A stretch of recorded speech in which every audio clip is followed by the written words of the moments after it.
মুন্না ভাই MBBSৰ ৰূপত এগৰাকী ভুৱা চিকিৎসক।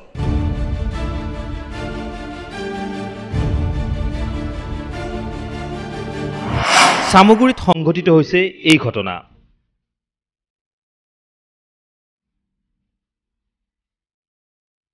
এতিয়া এই চিকিৎসকগৰাকী আৰক্ষীৰ লকআপত।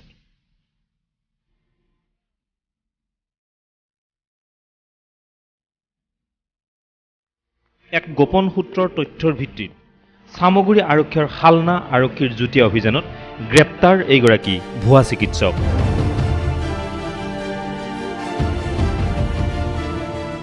হয়, আজি আমি সামগুৰি থানা অন্তৰ্গত সালনা টি ষ্টেটৰ যিজন বৰ্তমান ডক্টৰ হিচাপে কাম কৰি আছে ডক্টৰ ৰাজু হাতী কাকতি, তেখেতক আমি আজি কমপ্লেইন পোৱা গৈছিল যে তেখেতৰ মেডিকেল প্ৰেক্টিশ্যনাৰ যিখন লাইচেঞ্চ এখন ফেক হয় আৰু সেই খবৰৰ ভিত্তিত আমি তেওঁক প্ৰাৰম্ভিক অৱস্থাত তেওঁ সোধপোছ কৰি তেওঁ ইতিমধ্যে কনফেছ কৰিছে যে তেওঁ কোনো মেডিকেল ডক্টৰ নহয় আৰু সেই ভিত্তিত আমি অলৰেডি তেওঁৰ ওপৰত এটা কেছ ৰেজিষ্টাৰ কৰি তেখেতক এৰেষ্ট কৰা গৈছে। হালনা চাহ বাগিচাৰ চিকিৎসালয়ত এমাহ পূৰ্বৰে পৰা কৰ্মৰত আছিল ভুৱা চিকিৎসকগৰাকী।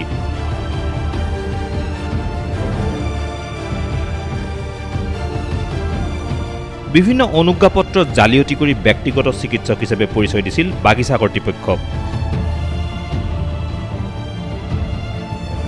ধৃত ভুৱা চিকিৎসকগৰাকী শিৱসাগৰৰ নাজিৰা নিবাসী ৰাজু হাতী কাকতি বুলি জানিব পৰা গৈছে।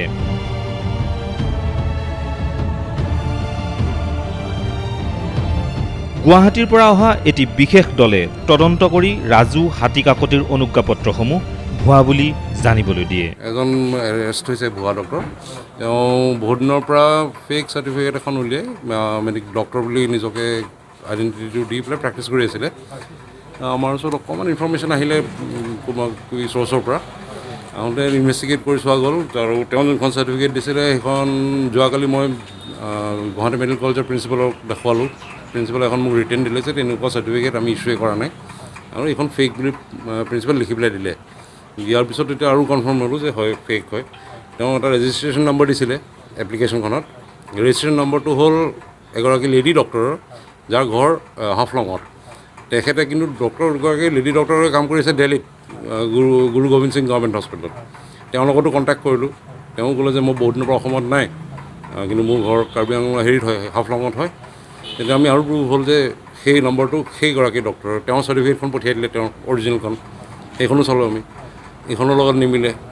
যেতিয়া বস্তুখিনি গোটেই লজিকেল কনক্লুশ্যনত যেনেকৈ অহা যায় যে ফেক ডকুমেণ্ট হয় গোটেইখিনি, forge. Bureau report, JCC digital.